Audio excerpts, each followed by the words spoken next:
Today we're talking to Adébayo Bolaji.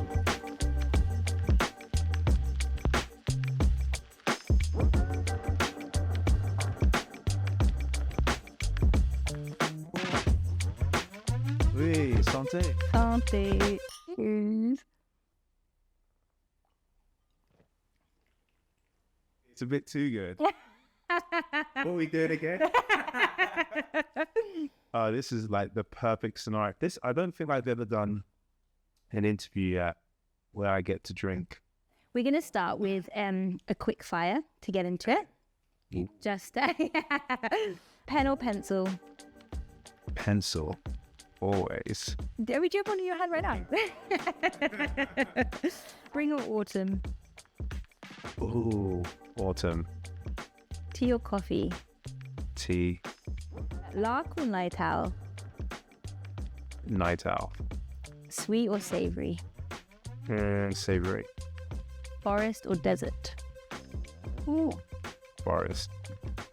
Abstract or figurative? Abstract. Minimalist or maximalist? Actually, I would say minimalist. And if you are reading anything right now, what are you reading? Right now, I'm reading a book called Chanson Douce.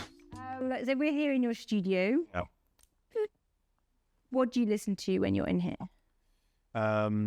Everything from music. Like right now, I'm a huge John Coltrane fan, jazz fan, and I'm kind of going through his like library of music. And then I listen to audiobooks. I listen to like teachings. Sometimes I listen to like forest sounds, like rain sounds. So that's why you chose forest. I think so. I always go. My number one thing is always go with how you feel. Like if in doubt, in the creative space anyway, because you can edit later. I think you should start with how you feel and then you edit.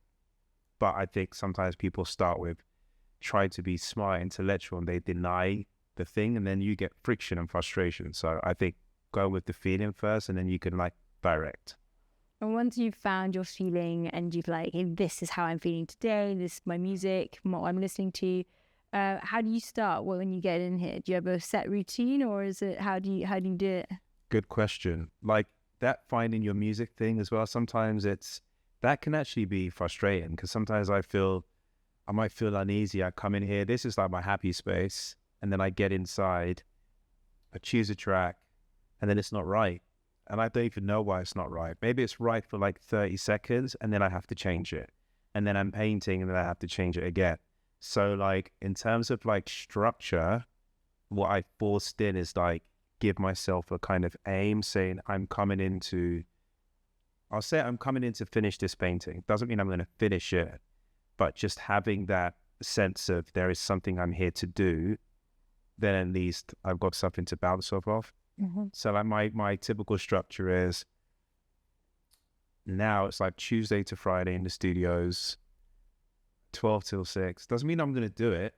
I might come in and I'm here for an hour, but that's like my basic sort of like come in and see what happens.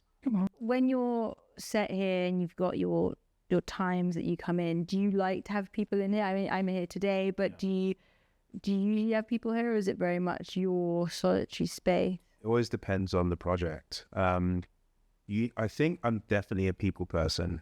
I was talking today about coming from the theatre, and then when you're in the theatre, like that's my background working in theatre, so I was always around people.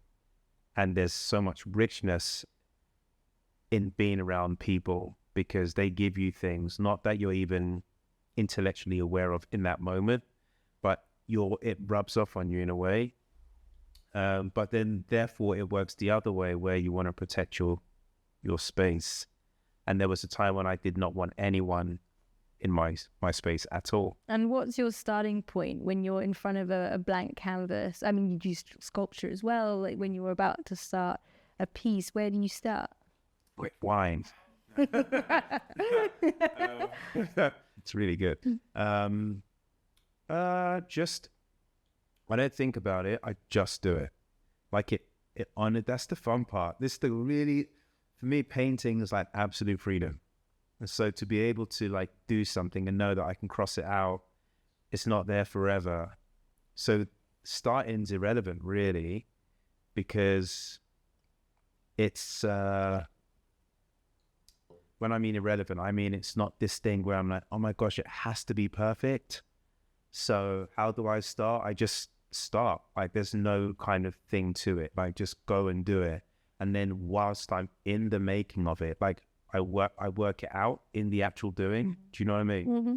So having said that though, like over the years, I have found a way that I like to paint. So I know I like to tap the canvas to have a certain kind of texture, to have a certain kind of like dynamic to it. So then I'm going to stretch the canvas in a particular way. I'm going to prime the canvas in a particular way. So before the actual kind of painting that you are going to see in terms of like the visualization of the lines and stuff like that, or the actual lines, before that, how do I start? I just do the things that like labor stuff, you know, like stretch the canvas this way, prime it this way, that kind of thing. And do you ever find that once you've started and you're in the midst of it, do you ever find yourself meeting a kind of painter's block?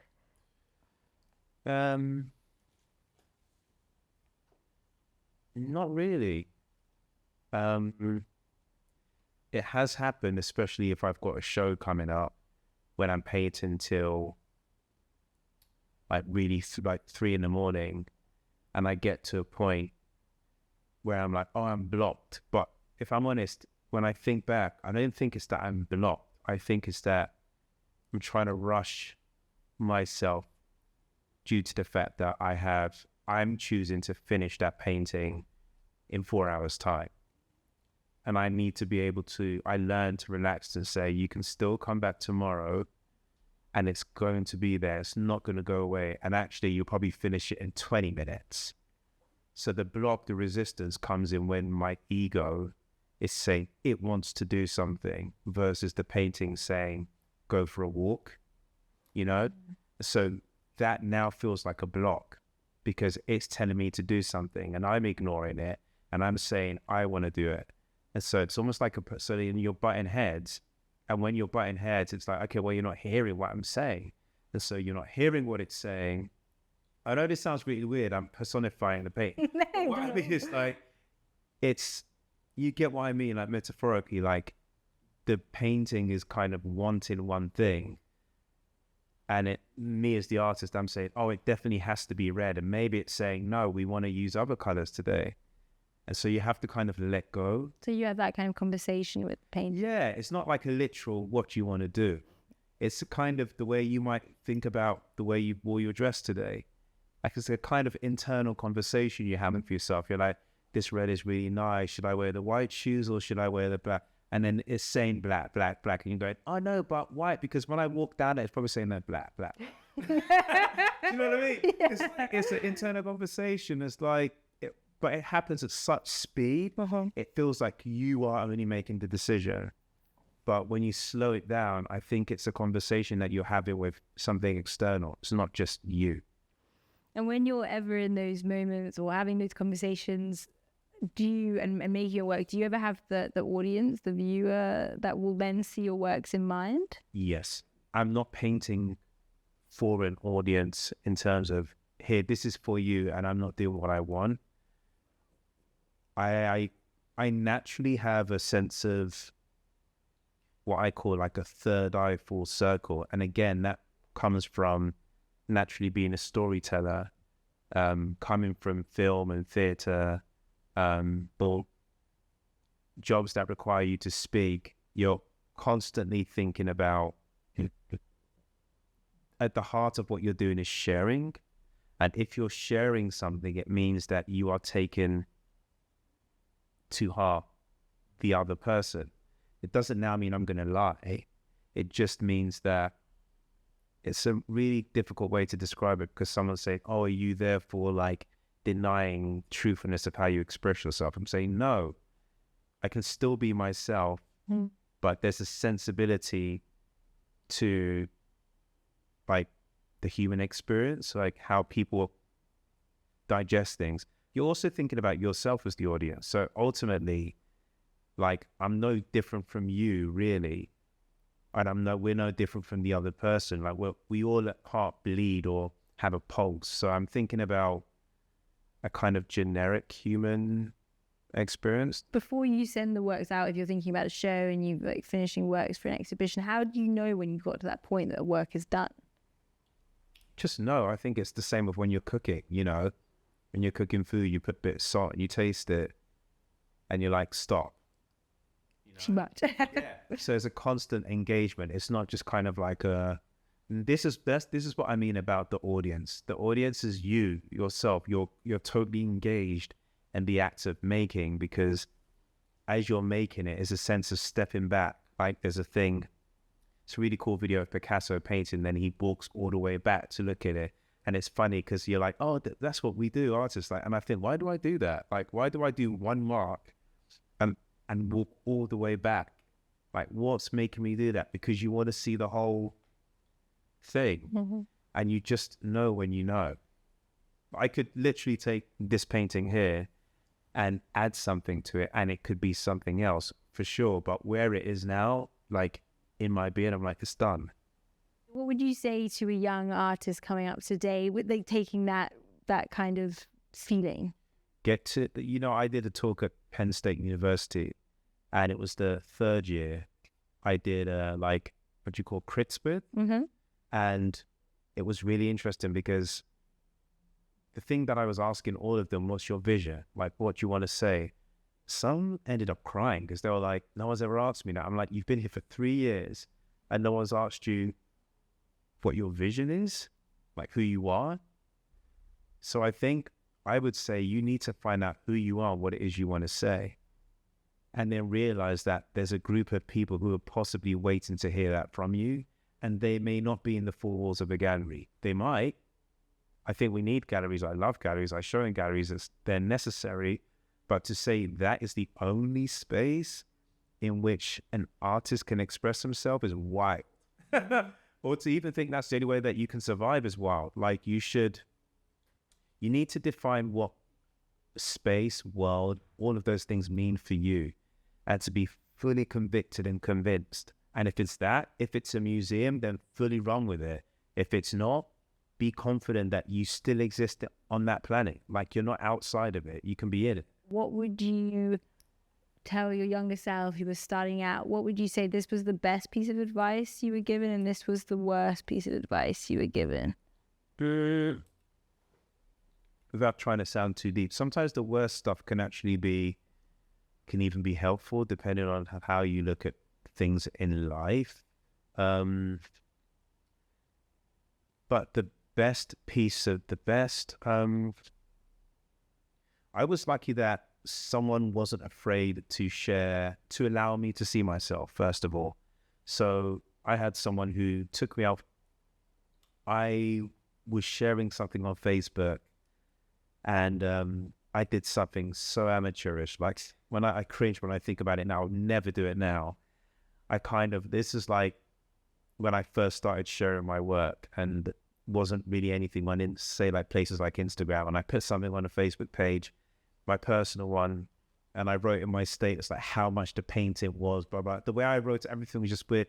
And this friend of someone who I was at actors school, sister of someone who I was at actors school with, she was at a pretty well-known gallery, and she said that she loved what I was doing, and she immediately DM'd me and said, do not sell. She went, first of all, your work is worth way more than that. And she went, do not write it like that. She was just saying, do not do that. And then I just went, okay, so then are you going to finally have coffee with me and talk to me then? And then she was like, went silent. And I was like, well. And then she went, okay, come for lunch. And as soon as I went for lunch, I didn't bring any ego. I just said, I know nothing. I don't know how to navigate this space. Like, what do I need to do? And she just told me, like, do this, do this, do this. The first, like, basic stuff, like really basic things, like have a website. The way you make a website, make sure it's like things like mirroring relative to how a gallery communicates. Like, look how a gallery puts their website together. I think that artists can unintentionally be selfish, where we can kind of think like, what can we get from people? Like, come on, give me a show, give me this. But are you relevant to that gallery yourself? Like, how are you helping the gallery? A relationship goes both ways. And if you want people to see you, you need to see them. And I think there's too much of see me, and not seeing other people. There's so much of see me that comes naturally, of course, from a sense of needing to survive and desperation. But if you were to ask someone like, okay, why that space? Why that gallery? They've either never visited it, they've never looked at it, they don't know their artist. So why do you want to go there then? It's a preconceived idea of value and importance. So would you advise, or would you say to yourself, do your research, learn, try and get in touch with people? I'd like to minimize it to really natural things. Like a bad day is to go to a date and just talk at someone. Like, that's a really crappy day. Like, naturally, you would feel like, what do they like to drink? Like, before you came here, you said, Ade, what's your drink? I mean, this is not a day we're having a conversation, but you, in order for me to see you and give you time, like, you saw me and you were like, is it okay if I come at this time? What's your space like? You were asking me questions for me, for you. And that's smart. And when you came in, you gave me flowers and you said, thank you for your time. You are immediately elevated in my mind. Oh, that's good. You see what you did? Yeah, like, that's a complete way to like move. And that's real. That's when you see other people, they're like, I really like having her in my space.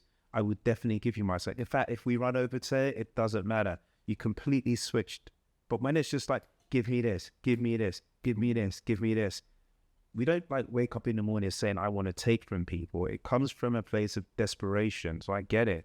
So you just need to slow down and see other people, like research them, go to their shows.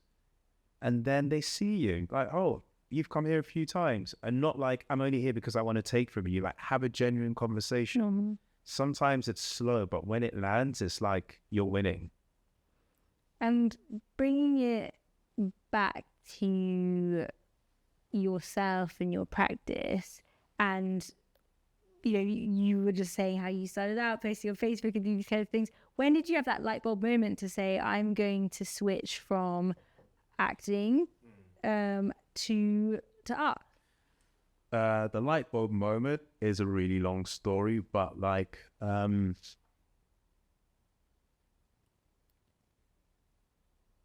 there was one like main light bulb moment of like just throwing myself into painting, and there was the next stage of I can't do anything else but this, and I have to leave this other industry.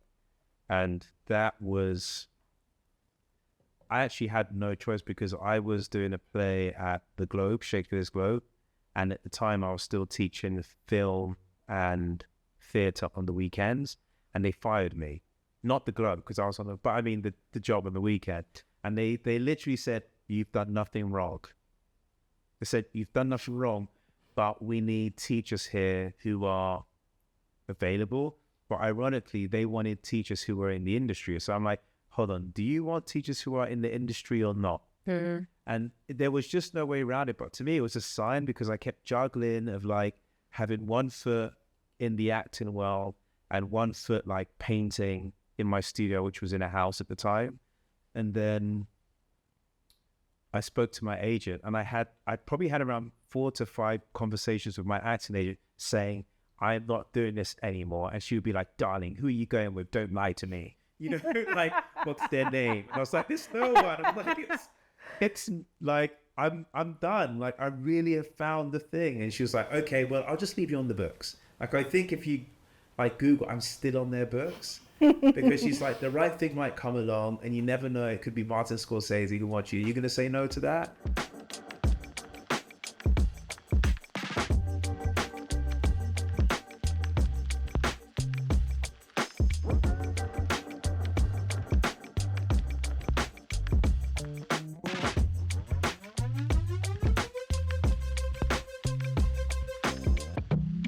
Do you think it's important to be a mentor, to have one? Yeah, I would never, wouldn't use that word for myself. Some people, like I have something called like Bolaji sessions where like I work with individuals one-on-one, but I don't use the word mentor or life coach or anything like that. I actually like a phrase called soundboard, where that a lot of the time the person has the answers already.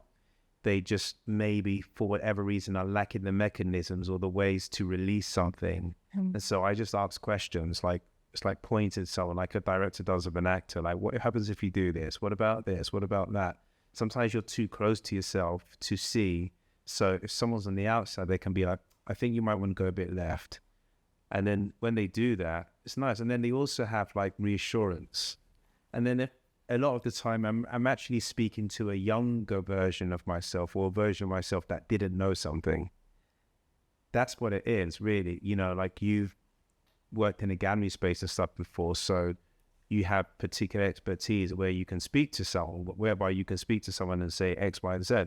Doesn't mean you're now saying you know everything. You're kind of going, this person has blind spots in this area and I don't. That's essentially what it is. But should one have a mentor? I just think we should have a spirit of learning. Like, do you know everything? No.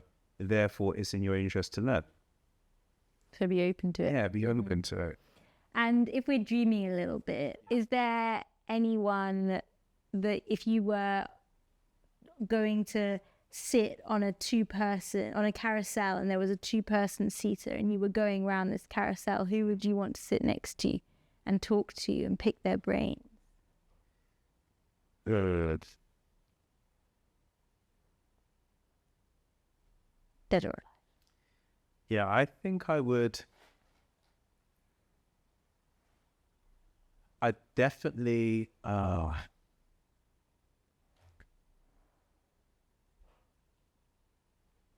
Okay, there's several, like John Coltrane. I don't know if I would want to pick his brain. I think I would. Actually, I would. I don't know, because I've listened to interviews of him, and it's almost like he finds it difficult to express what he did, you know, with the saxophone, like just like how to express himself. But the level at which he reached this kind of space of particular aura he reached in what he did for music and jazz music in particular, like to me, it's just, I listen to his music and it really almost dictates how I use the line in my paintings. And so I definitely would be like, why do you play like that? Or what does it feel like? Yeah, I think I would be like, what does it feel like to play? What does it just feel like to play like that? I'm really into filmmakers as well. Interestingly enough, I'm not necessarily, even though I paint, I don't feel like I draw direct inspiration from people who use the same medium. I think because it's not really essentially just about the medium to me. It's about what's happening underneath and the way that person chooses to express themselves. So that if I think of filmmakers, then like a really obvious one for me from my childhood was Scorsese, because the way he talks about cinema, I always found fascinating. It's like a library in his mind. And so I would just be like, talk about film and I can sit there and listen. But anybody just who with right, it's so weird for me because right now I'm in a stage of where I'm learning from people who are not really necessarily well known. I'm reading books about people who they don't have like some sort of like, you know, particular prizes to their name or Pulitzer Prize and anything like that. They're just questioning things in life, and they are intriguing to me right now. So they're not people that anyone would actually know. So I'm just always constantly on the search for someone who's questioning things and wants to know why something works. What I find interesting is the idea that you yourself would say that you're not maybe that inspired, like influence, that there are lots of artists that you appreciate, but that the music inspires you, that the people, that film inspires you, that is that art form is maybe something more that you feel connected to. Yeah, because why limit yourself in such an obvious way that I am painting, therefore I'm just going to stay on the surface and look at painters. Like, I don't think inspiration works like that, but it can. And also it's helpful. It's definitely helpful from a technical point of view in terms of like how paint folds, how the light hits the paint. All of those stuff are like from a technical point of view. But what it is actually happening for me is a spiritual thing. It's not a technical thing. It's something that goes beyond the surface to the point where you can look at something and you like it, but you don't know why you like it. You know? So it's a bit more than just surface. So I can, like, I'm interested in sport. Like, one of my heroes is Michael Jordan. Like, I could sit with him and be like, it's his mindset. That mindset I carry into my work ethic. This mindset of he gets up very, very early and he disciplines himself and he's constantly practicing, and to them, what it means to be the best. All these kind of things. I'm not saying, oh, now I want to be the best artist. I mean, the mindset of devotion, discipline, like that inspires me so much from a sporting space, and I take it into an art space. Like, so it's not going to be limited to just paying, because those are the things you're going to need. Once you're, I'll just say this on that, like, it's not easy to do what we do in terms of like to live from it and to keep going. It's not easy to do stay consistent with anything. So if you're able to find what I call finding your heroes, people who inspire you, not just in the obvious space of art, but give you tools whereby you can keep going. Like, find those kind of people.